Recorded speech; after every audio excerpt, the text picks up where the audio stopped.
Este es el año de la familia, el día de la madre. Yo y mi casa serviremos al Señor. Hoy vamos a ver en el libro de Génesis, como estamos en la serie La familia en el principio, vamos a ver el buen hijo. El libro de Génesis nos cuenta de un buen hijo. Uno quien era bueno. Adivinen quién va a ser. José. José, no José y María, sino José en el libro de Génesis. José. El José de Génesis. Cuéntale a tu vecino quién era José en el libro de Génesis. Repásale.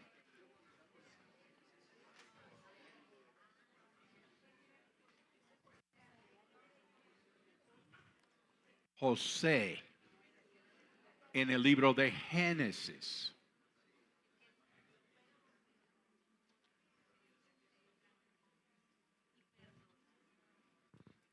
José fue un hijo único, ¿cierto? Único hijo, ¿cierto?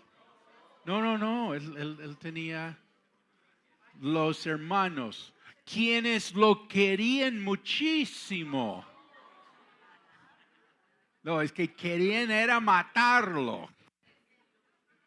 Y casi lo hacen.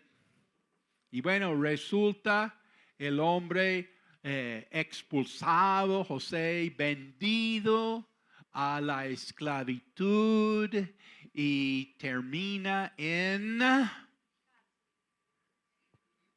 Egipto.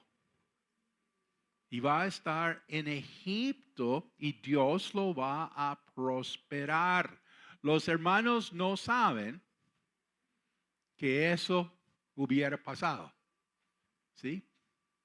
Y que resulta que Dios tenía su mano sobre todo. ¿Quién cree que Dios tiene su mano sobre nuestros hijos? ¿Sí? Entonces Dios tenía ahí como un plan para este José. Entonces queremos ver en el libro de Génesis 3 características de un buen hijo. Si estás tomando apuntes, número 1, la pureza moral. Génesis capítulo 39.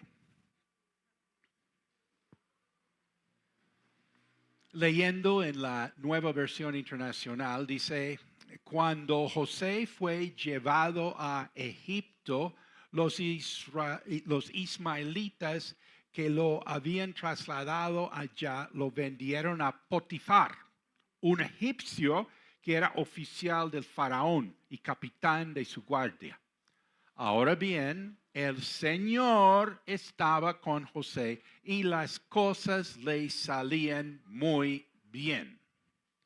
Mientras José vivía en la casa de su amo egipcio, éste se dio cuenta de que el Señor estaba con José y lo hacía prosperar en todo. José se ganó la confianza de Potifar y éste lo nombró mayordomo de toda su casa y le confió la administración de todos sus bienes. Por causa de José, el Señor bendijo la casa del egipcio Potifar a partir del momento en que puso a José a cargo de su casa y de todos sus bienes. La bendición del Señor se extendió sobre todo lo que tenía el egipcio, tanto en la casa como en el campo. Por esto, Potifar dejó todo a cargo de José y tan solo se preocupaba por lo que tenía que comer. José tenía muy buen físico y era muy atractivo. ¿Cuántos hijos hay así? Muy buen físico y era muy atractivo. Después de algún tiempo, la esposa de su amo empezó a mirarlo con deseo y le propuso: acuéstate conmigo. Pero José no quiso saber nada, sino que contestó: mire, señora, mi amo ya no tiene que preocuparse de nada en la casa porque todo me lo ha confiado a mí. En esta casa no hay nadie más importante que yo. Mi patrón no me ha negado nada excepto usted, que es su esposa. ¿Cómo podría yo cometer tan maldad y pecar así contra Dios? Y por más que ella lo acosaba día tras día para que se acostara con ella y le hiciera compañía, José se mantuvo firme en su rechazo, que es la pureza moral.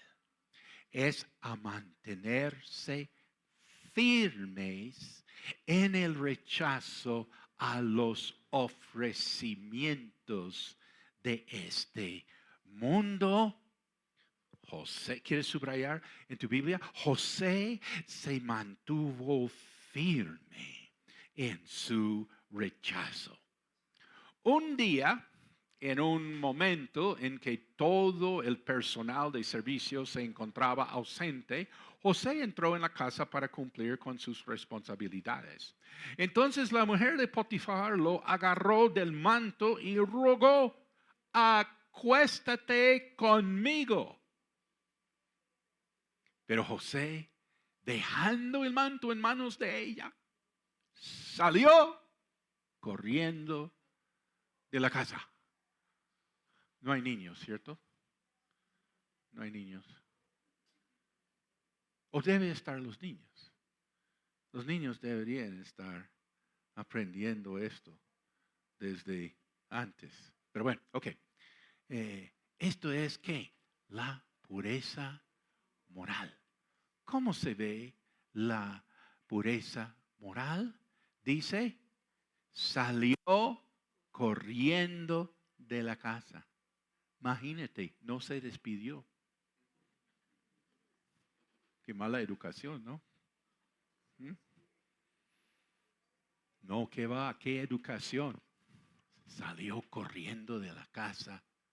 Tiene la pureza moral.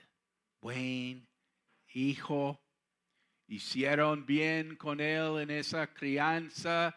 Él tenía lealtad con su jefe y él tenía así su convicción de guardarse ante Dios.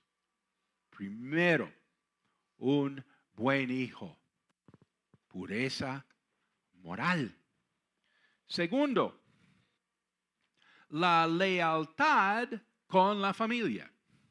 José no se olvidó de los suyos.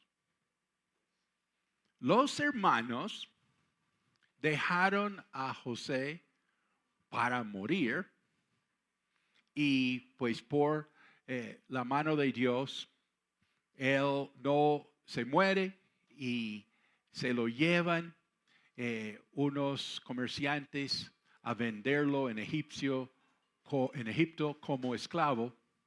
Y todo esto los hermanos no saben. Unos querían regresar como a rescatarlo y encuentran así como un hueco vacío. ¿Y qué pasó? No sabían qué había pasado con su hermano. Pero resulta que está en Egipto, Dios lo está bendiciendo y pues Dios bendice a José en la casa de Potifar y después Dios lo va a bendecir en el palacio de Faraón y va a llegar a ser el ministro de gobierno. Ponle cuidado, un hijo con pureza moral puede llegar a ser ministro de gobierno. Necesitamos ministros de gobierno con pureza moral. Este es un buen hijo.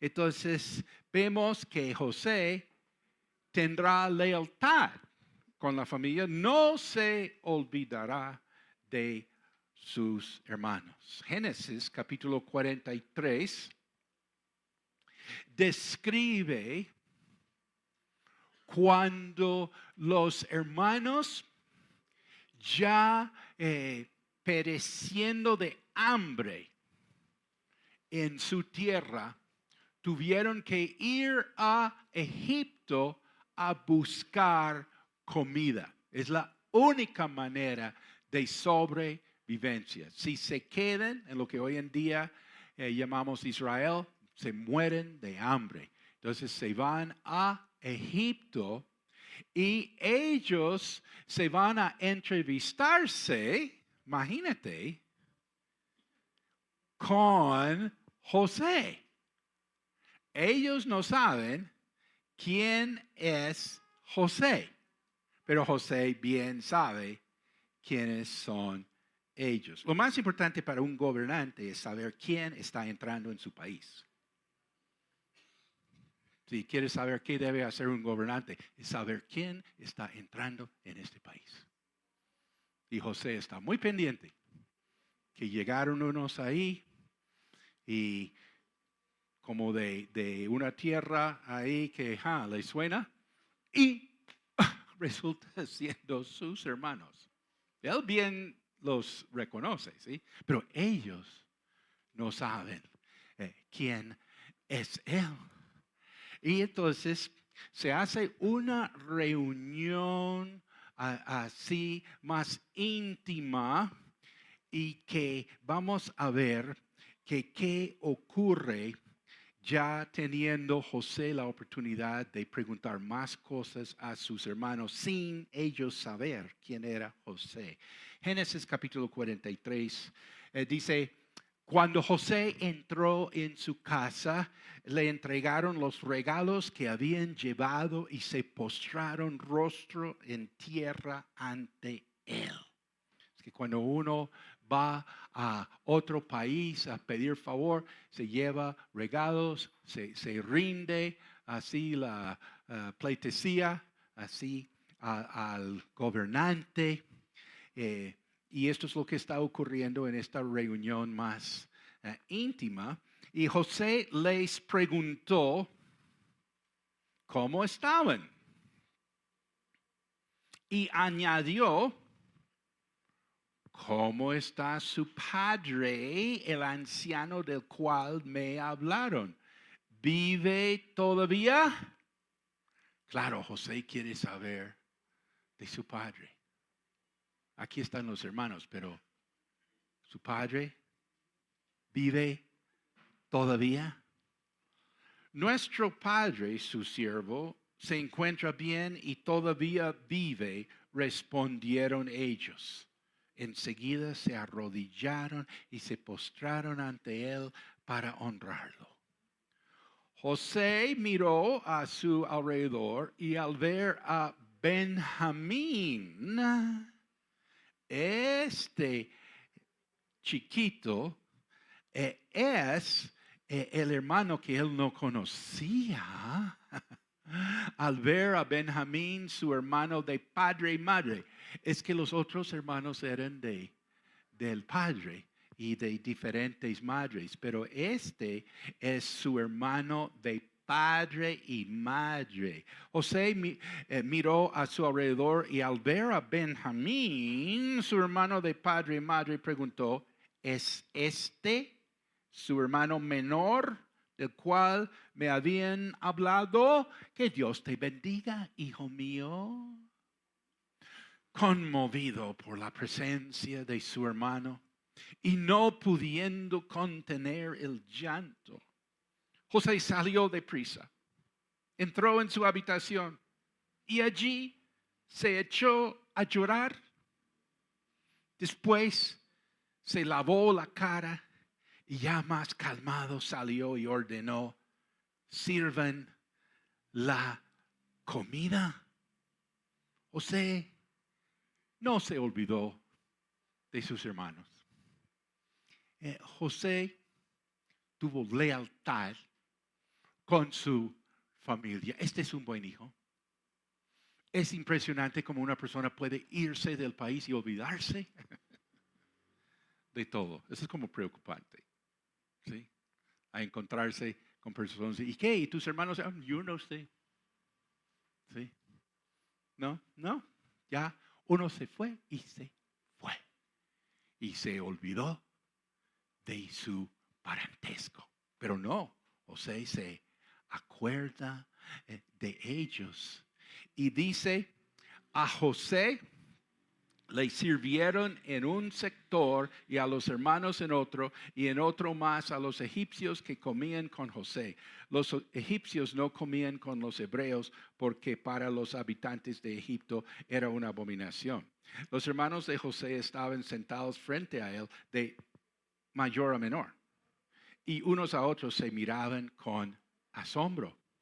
Entonces van a comer juntos, se van a sentar ahí en una gran mesa, los hermanos no más, porque José va a estar con los egipcios en otra mesa porque ellos no comparten, ellos tienen un rechazo a los hebreos. Esto va de hace 3,500 años atrás, se ve este rechazo a los hebreos.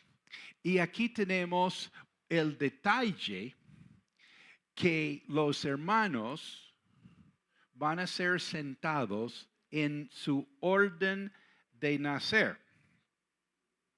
Entonces los sientan ahí, el mayor, el siguiente, el siguiente, el siguiente, el siguiente, el siguiente, y el último va a ser Benjamín. Y esto, ¿quién sabrá el orden de nacer de estos hermanos? Y por eso dice, y unos a otros se miraban con asombro.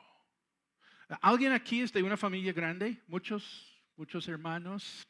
Y tú dices, sí, entonces primero es tal y después viene, después y estoy yo y el otro. Y no, él es antes. Sí, ¿alguna vez te ha pasado eso que a uno como que se le revuelve?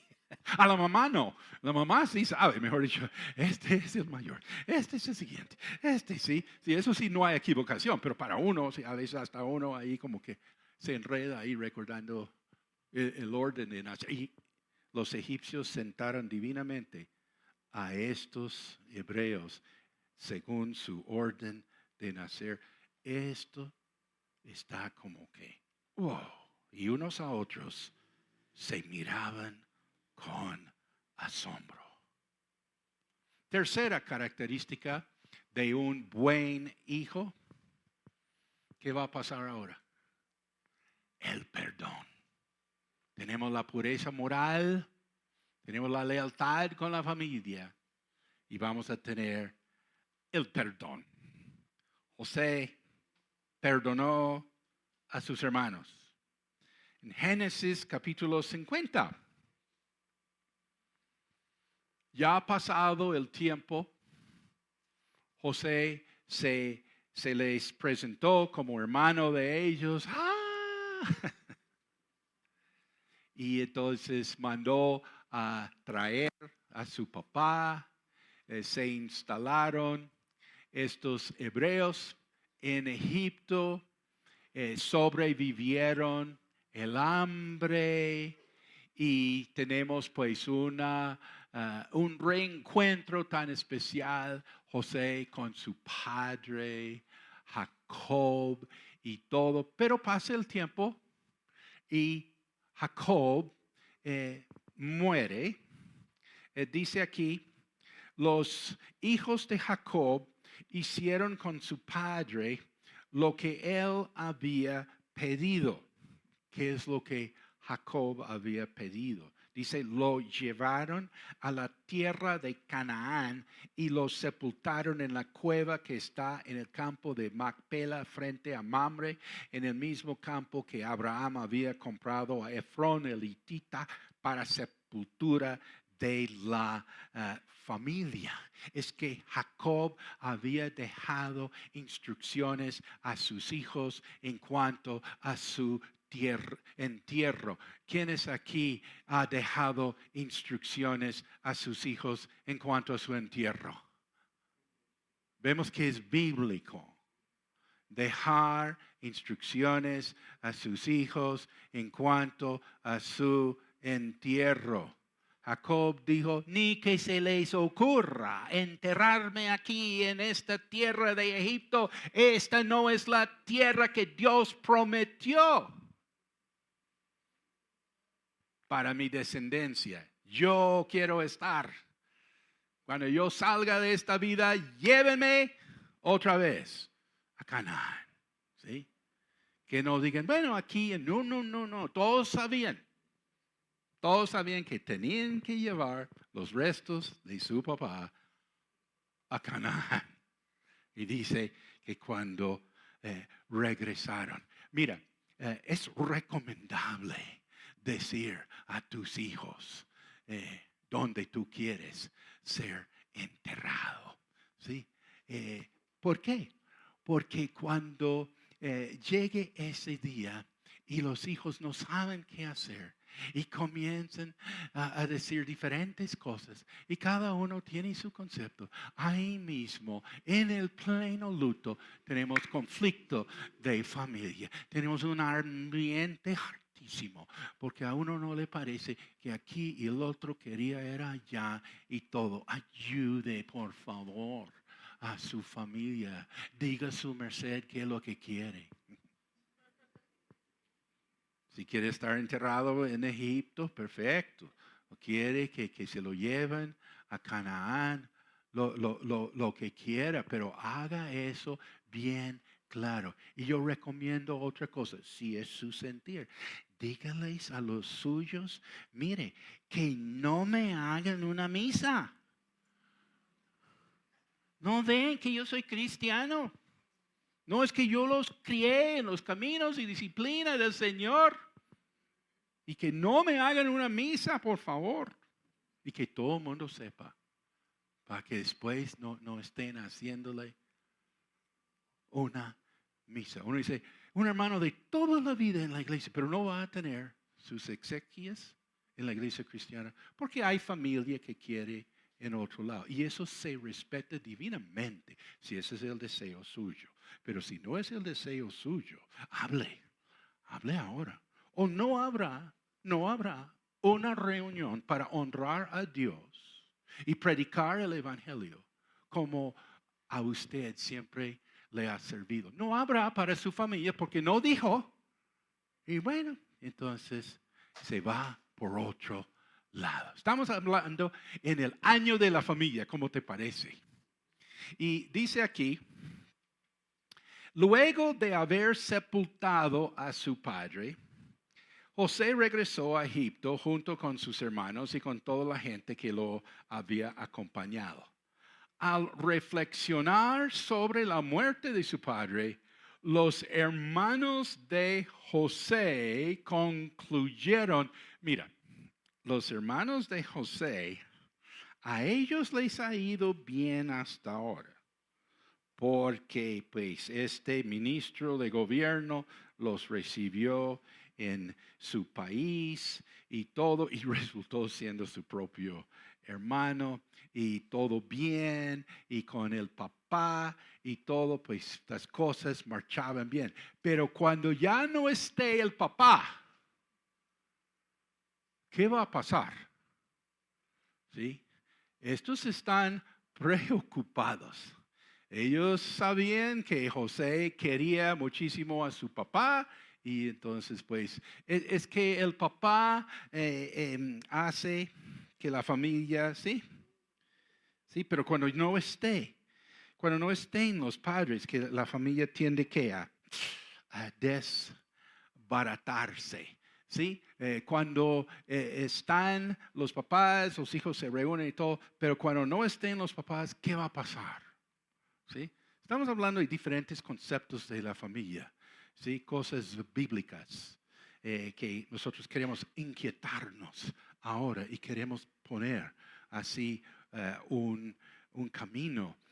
Yo y mi casa serviremos al Señor. Dice, al reflexionar sobre la muerte de su padre, los hermanos de José concluyeron, tal vez José nos guarde rencor y ahora quiera vengarse de todo el mal que le hicimos.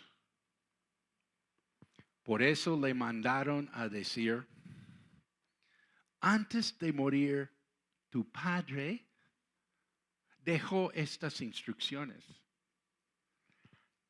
Díganle a José que perdone. Por favor, la terrible maldad y el pecado que sus hermanos cometieron contra él. Así que por favor, perdona la maldad de los siervos del Dios de tu padre. Cuando José escuchó estas palabras, se echó a llorar. Luego los hermanos se presentaron ante José, se inclinaron delante de él y dijeron, aquí nos tienes, somos tus esclavos. No tengan miedo, les contestó José. ¿Puedo acaso tomar el lugar de Dios? José hubiera tenido toda la razón en ejecutar a estos hermanos, menos Benjamín. ¿Sí? Pero eso sería tomar el lugar de Dios. ¿Alguien aquí sabe que nosotros no podemos tomar el lugar de Dios? ¿Sí? ¿Qué tal este José? Primero sabe que tiene que ser leal con su jefe. Leal con su jefe. ¿Sí? Muchos cristianos no son leales con su jefe. ¿Sí? Pero José fue leal con el Potifar. ¿Sí? Y, más importante, leal con Dios. Y aquí con su familia. Y aquí él no puede tomar el lugar de Dios. ¿Qué quiere decir? Quiere decir, él perdona. ¿Qué es perdonar? ¿Alguien aquí alguna vez en su vida ha tenido que perdonar a un hermano? ¿O es solamente en los tiempos bíblicos? ¿Sí? ¿Qué es perdonar? Perdonar es no tomar el lugar de Dios. ¿Puedo acaso tomar yo el lugar de Dios? Es verdad que ustedes pensaron hacerme mal. Qué bueno la claridad en esta situación. Claridad, ¿el qué? Los hermanos reconocieron lo que habían hecho, ¿sí? Ellos ahí no se justificaban, y yo me acuerdo de una enseñanza que decía que no, que este José se lo merecía, porque era muy orgulloso. ¿Y cómo así? Pues yo no encuentro eso, ¿sí? No, que como él era el preferido de su papá, y te acuerdas que tenía el abrigo multicolor y todo, y se las daba de que él era el favorito. Entonces, claro, los hermanos se le caen. O sea, uno dice, pero ¿qué pasa? ¿Qué pasa que nosotros queremos ver como una justificación para lo que le hicieron los hermanos? Pero pienso entender que lo que la gente hoy en día quiere es no poner la responsabilidad sobre nadie, decir, sí, los hermanos hicieron bien, pero José también. ¿Me siguen la idea? Es que la gente no quiere decir, esto estuvo mal. ¿Sí? Quieren que todo sea borroso. Sí, es la famosa frase, ¿Cómo es la famosa frase? ¿Qué? No, culpa por ambos lados. ¿Cómo es? Por ambos lados. No, es que hay culpa por ambos lados. ¿Sí? No hay una claridad. Sí, bueno, hay un famoso refrán que dice, por parte y parte. La culpa es por parte y parte. Sí, al hombre moderno le gusta decir, la culpa es por parte y parte. Sí, porque no quiere reconocer, estos han hecho mal. No, la culpa es por parte y parte. ¿Sí?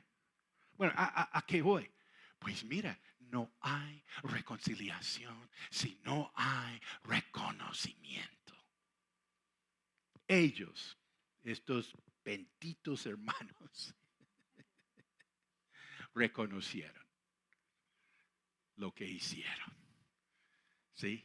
Y por eso se entra en un proceso de reconciliación. Mientras que haya mentira, mientras que ofusca toda la situación, entonces no va a haber reconciliación, no va a haber paz hasta que se reconozca quién ha hecho mal. Entonces dice aquí, no tengan miedo. ¿Puedo acaso tomar el lugar de Dios? Es verdad que ustedes pensaron hacerme mal, pero Dios transformó ese mal en bien para lograr lo que hoy estamos viendo, salvar la vida de mucha gente. ¿Quieres subrayar? Dice, es verdad que ustedes pensaron hacerme mal. ¿Quieres subrayar en tu Biblia? Pero Dios transformó ese mal en bien para lograr lo que hoy estamos viendo, salvar la vida de mucha gente. Todo lo que le pasó a José, terrible. ¿Sí? El mismo papá reconoció que eso era terrible. Y los hermanos también confesaron que eso era terrible. Pero todo esto, ¿qué? Dio el resultado a que José estuviera en Egipto y preparado y posicionado para salvar la vida de su familia. Mira, si no tenemos a José en Egipto, no tenemos los hebreos. Y ahí se corta la promesa de salvación para el mundo. Y nadie se da cuenta. Por eso dice, es verdad que ustedes pensaron hacerme mal, pero Dios transformó ese mal en bien para lograr lo que hoy estamos viendo, salvar la vida de mucha gente. Así que no tengan miedo. Yo cuidaré de ustedes y de sus hijos. De ese modo José los consoló, pues les habló al corazón. Bueno, en resumen, el buen hijo, ¿qué tiene? La pureza, la lealtad y el perdón. Mira, uno quiere muchas cosas para sus hijos. Quiere que les vaya bien. ¿Y cómo se esfuerza? Pero ¿de qué sirve eso si mi hijo no tiene pureza moral?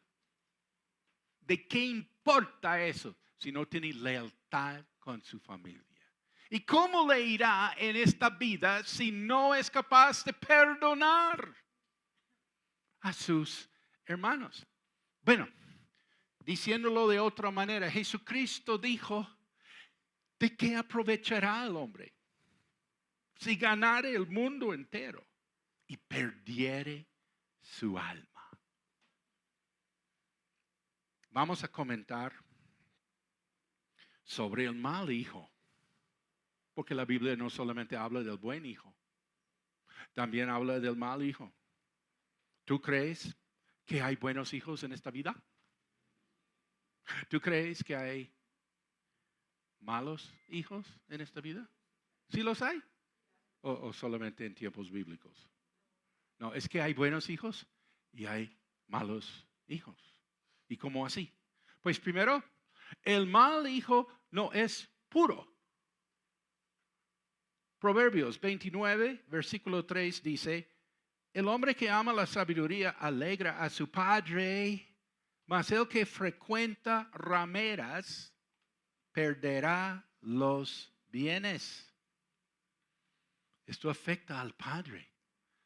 ¿Quién se afecta por la inmoralidad sexual de los hijos? ¿Quién se afecta? Los padres. ¿Quién sufre? Pues mucha gente va a sufrir. Pero ¿cómo sufren los padres por la impureza moral de sus hijos? En Proverbios 9, quizás esto sea recordar a la mujer de Potifar. Habla de cuando una mujer se ofrece y le dice al hombre, las aguas hurtadas son dulces y el pan comido en oculto es sabroso. A un hombre convertido poco tiempo en la iglesia, pero Dios hizo en él una obra muy grande. Un día le llamó una ex amante. Y cuando él escuchó la voz de ella, él sabía de inmediato a qué iba eso. Y ella le saludó y él la saludó. Y ella le dijo, mire, no te haré demorar mucho, pero quiero pedirte un gran favor. Me voy del país. Yo no regreso aquí. Pero una vez más, antes de irme, quiero estar contigo. No puedo irme sin haber estado contigo una vez más. Yo sé que ya estás casado y he oído que tú ya eres como de una secta. Pero no importa, Dios es amor. Por favor, dame este regalo, te prometo que no va a pasar nada. Yo no te voy a pedir nada. Es una vez más, yo me voy, yo me desaparezco. Sí, las aguas hurtadas son dulces. Y el pan comido en oculto es sabroso. ¿Y tú cómo lo hubieras aconsejado al hermano en ese momento? Decirle, ¿hay que amar al prójimo o cómo sería? Pues realmente resultó siendo un buen hijo, este hombre, y le dijo a ella que no. Y ella, no, pero no te preocupes por esto, que no. No, pero que es un favor, tú me significas tanto y todo, que no. Ay, pero ¿qué te pasa? Y todo, y él me contó a mí que él no sabía qué decirle porque no sabía los versículos de la Biblia. Entonces solamente supo decirle lo siguiente. Le dijo a ella, no quiero. Le dije, contestaste bien. ¿Sí? No tenía los versículos de la Biblia, no se sabía la teología, todo, pero sí, él era un buen hijo de Dios y se nota. El mal hijo no es puro. El mal hijo no provee para sus padres. En Marcos capítulo 7, Jesucristo se entra en polémica con los líderes de su nación.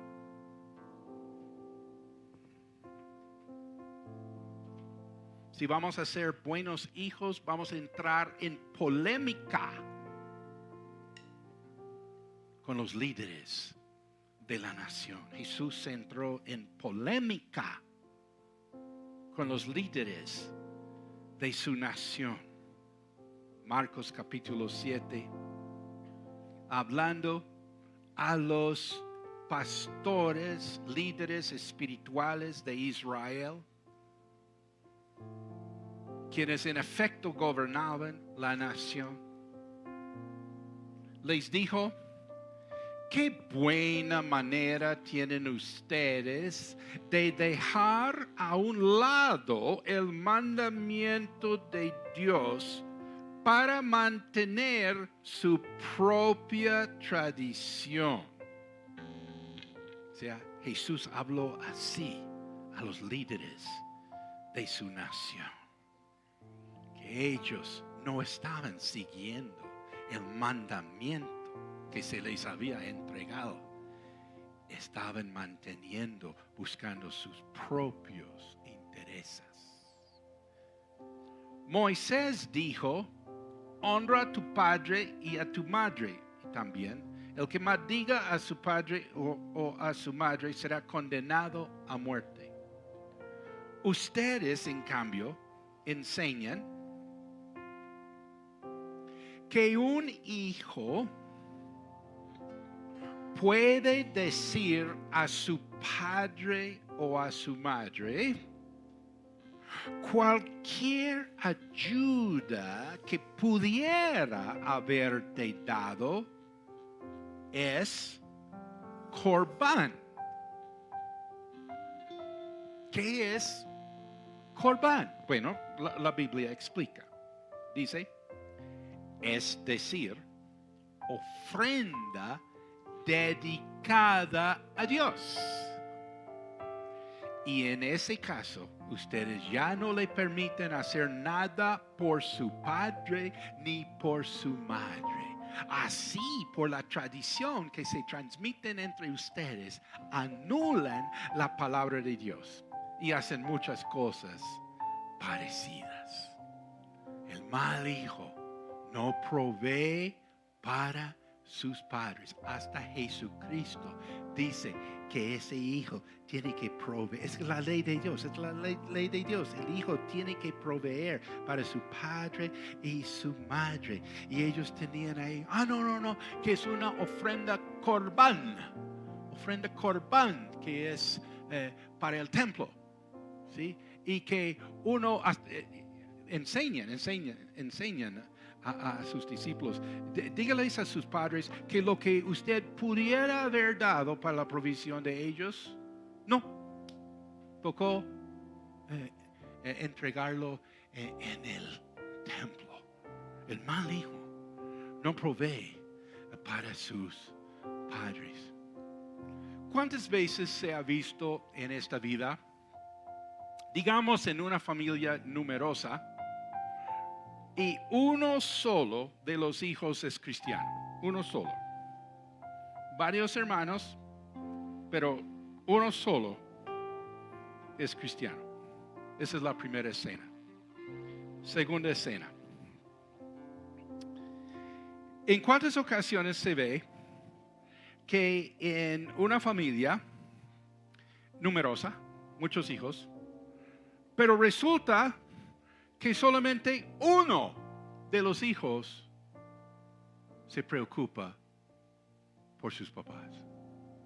¿Entienden los dos? ¿Sí? ¿Cuántas veces hay familias numerosas y uno solo es cristiano? Ajá.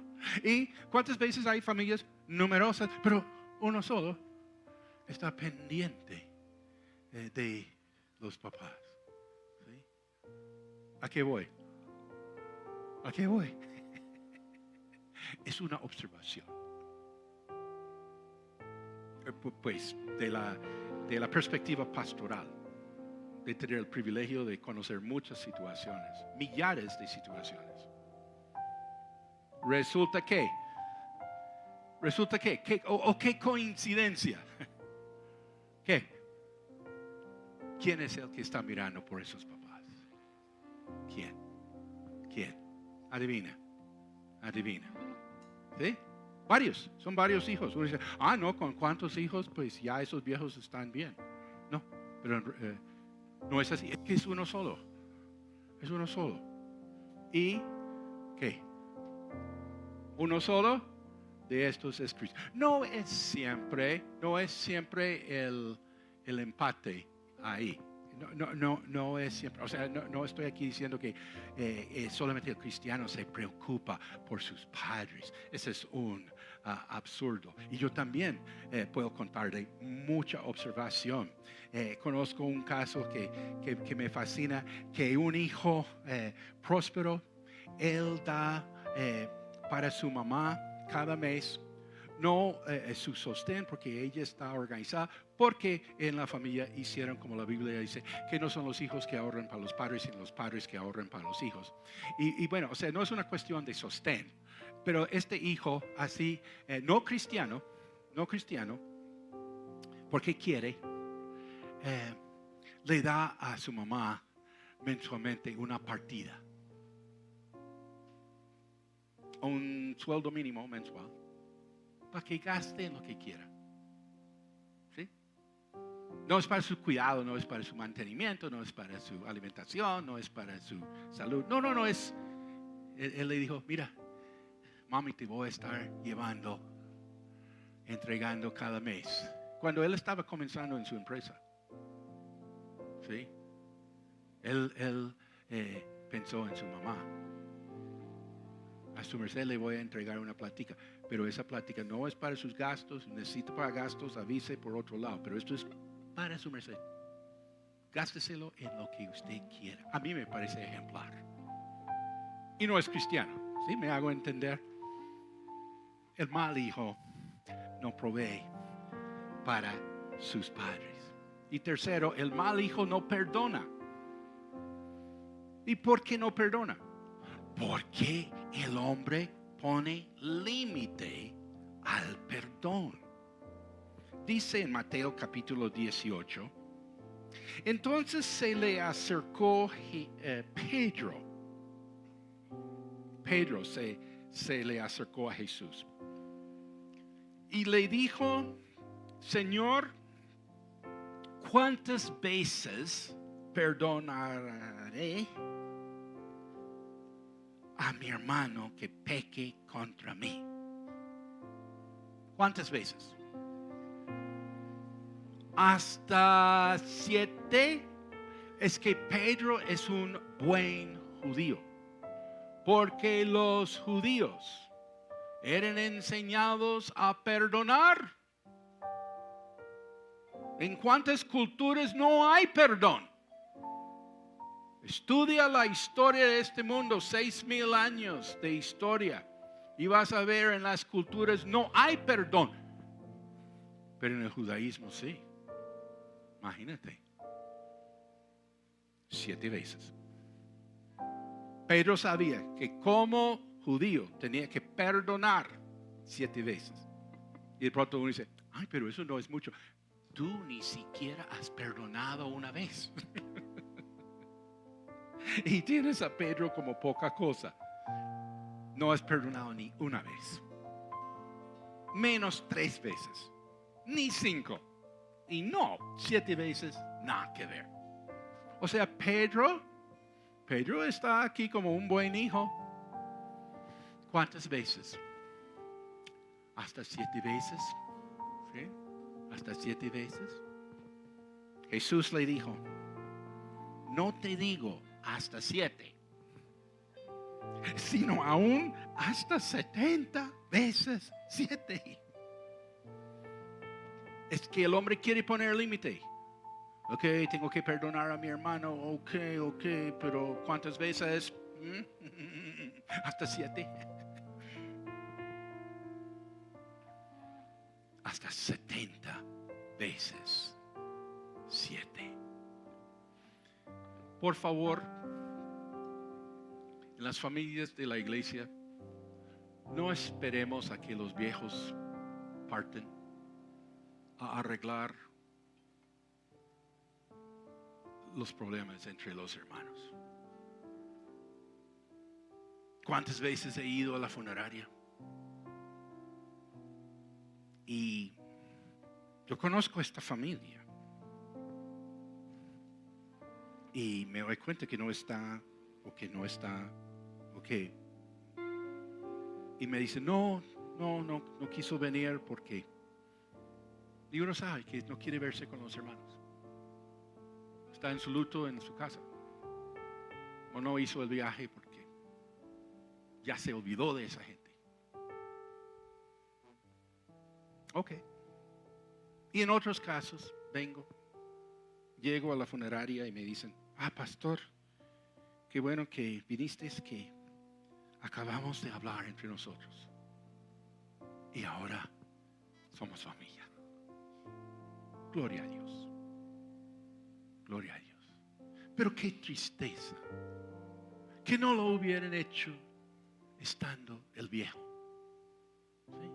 Que el viejo no hubiera visto esta reconciliación. ¿Sí? Bien, los felicito a ustedes que ya tienen paz. ¿Sí? Ya han perdonado sus 7 por 70 veces. Pero ustedes quitaron a su mamá la satisfacción de saber que ella está dejando unos hermanos tranquilos, unos hermanos amándose. No dejemos. Cierto que la tendencia es dejar las cosas para los funerales, inclusive las reuniones familiares, cuando se hacen. Cuando se ve uno con los parientes. Cuando se hace el esfuerzo por viajar. Mira, hay gente que se esfuerza por venirse del exterior a visitar a nosotros. Haga usted un viaje al exterior a visitar a ellos. Sí, o sea, uno como que piensa que tienen que venir aquí y uno también puede hacerles el esfuerzo. ¿Sí? Y entonces, ¿cuántas veces esperamos al funeral? Es el año de la familia. Haga viajes, reuniones en familia. Y aprovecha estos momentos a convertirse en buenos hijos. Vamos a ponernos de pie.